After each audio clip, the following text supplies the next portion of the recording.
নবী সাল্লাল্লাহু আলাইহি ওয়াসাল্লাম যখন নামাজ পড়তেন তো সাহাবায়ে কেরাম বর্ণনা করছেন তিনি যখন সেজদা দিতেন নাসমাউ লাহু আজিরান কা আজিরিল মিরজান,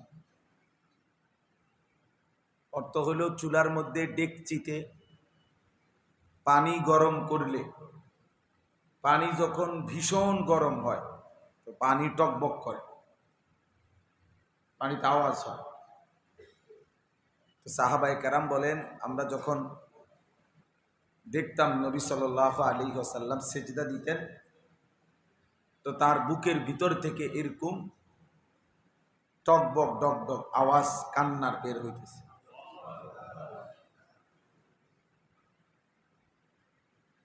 রাসূলুল্লাহ সাল্লাল্লাহু আলাইহি ওয়াসাল্লামের ইবাদত আমল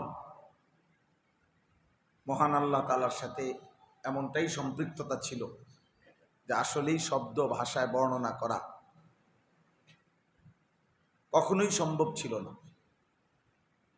কিন্তু তবুও নবী সাল্লাল্লাহু আলাইহি ওয়াসাল্লাম বলছেন সাল্লু কামা রাআইতুমুনি উসাল্লি, তোমরা আমাকে যেভাবে নামাজ পড়তে দেখেছো এভাবে নামাজ পড়ো।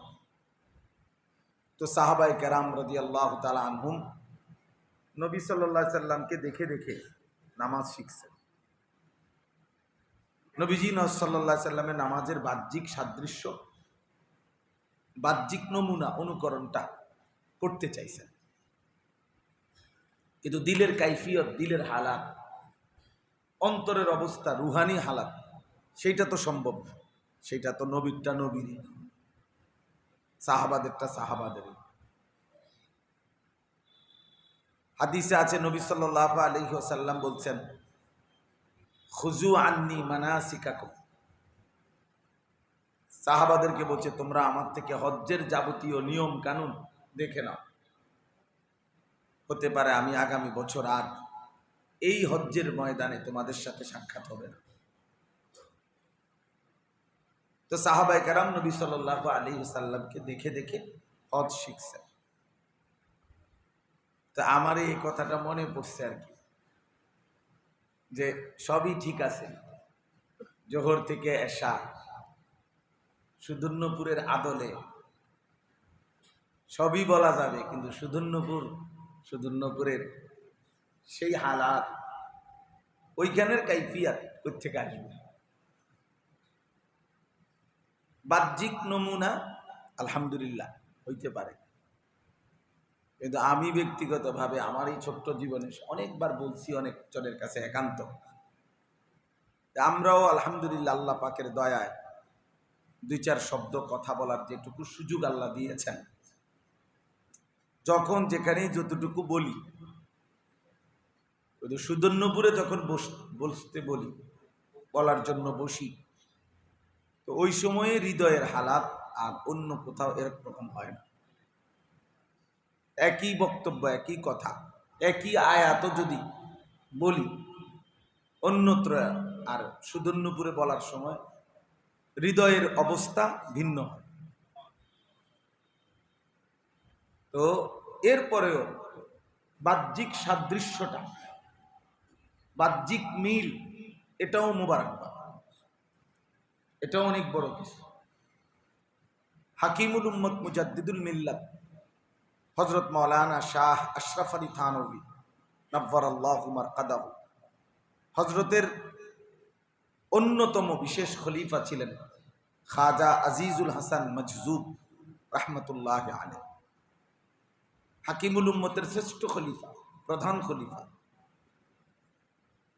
উনি একটা শের বলতেন, যেটা আমি অনেক সময় পড়ি বলি,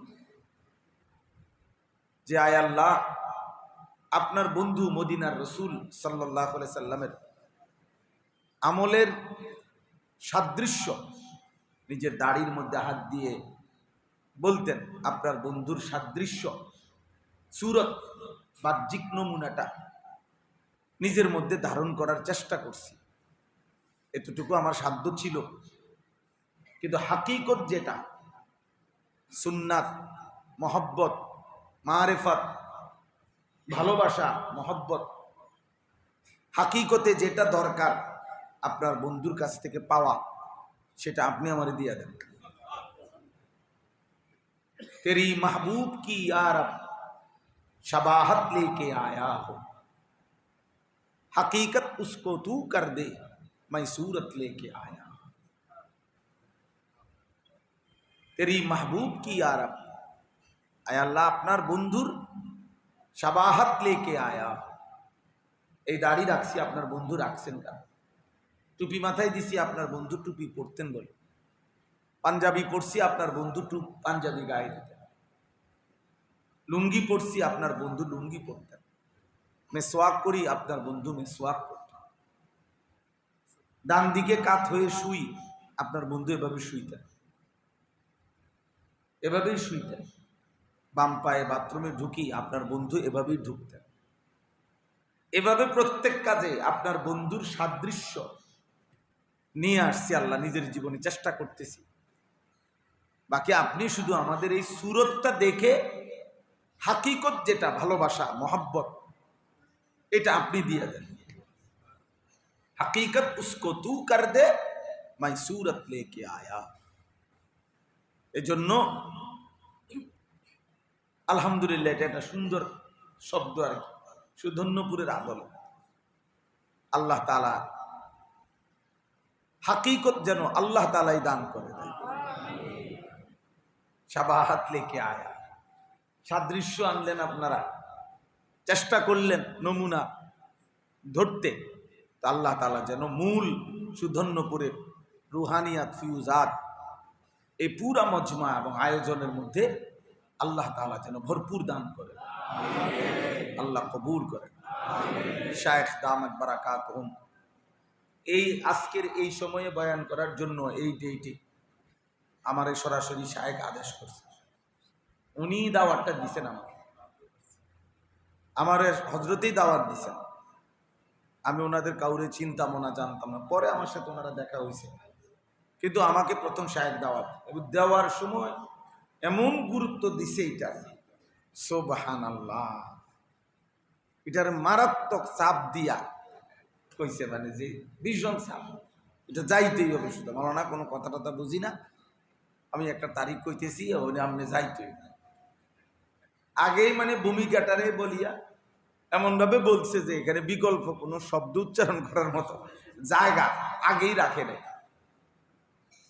আলহামদুলিল্লাহ, এর দ্বারা বুঝাই গেছে ওলামায়ে কেরামের এই ফিকিরটাকে হযরত ভীষণভাবে গ্রহণ করে নিয়েছে।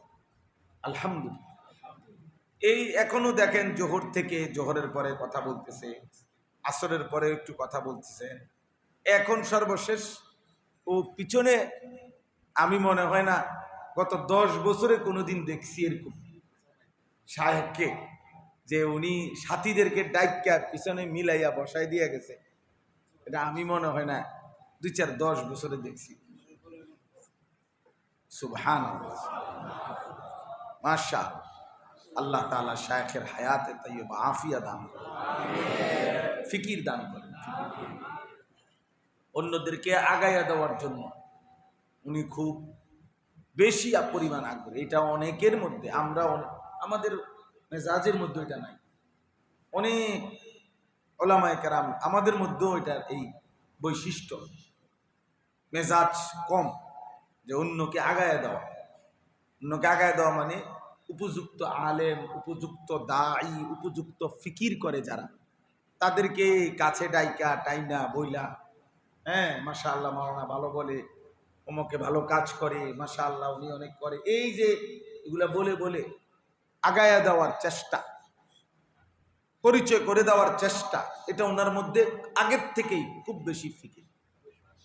ফলে আলহামদুলিল্লাহ আমাদের হযরতের তত্ত্বাবধানে অনেক ওলামায়ে কেরাম দ্বীনি বিভিন্ন কাজে ভরপুর আগায় গেছে, আলহামদুলিল্লাহ, ভরপুর আগায় গেছে আলহামদুলিল্লাহ। যে মাহবুব ভাইয়ের কথা বললেন, উনি এখন মাওলানা মাহবুব ভাই আমগো, বাকি উনি আমগো এমনি শুধু মাহবুব ভাই। এই যিনি নামাজের মস্ক করাইছেন, উনি নামাজের মস্ক করান, এটা একটা পৃথিবীর আশ্চর্য বিষয়ের একটা। উনি একজন ব্যাংকার ছিলেন, আপাদমস্তক জেনারেল শিক্ষিত মানুষ, বিশ্বাস হয় আপনাদের? আপাদমস্তক তিনি জেনারেল মানুষ ছিলেন। স্ত্রীও ছিল উচ্চ পদমর্যাদা সম্পন্ন, উচ্চ শিক্ষিতা নারী।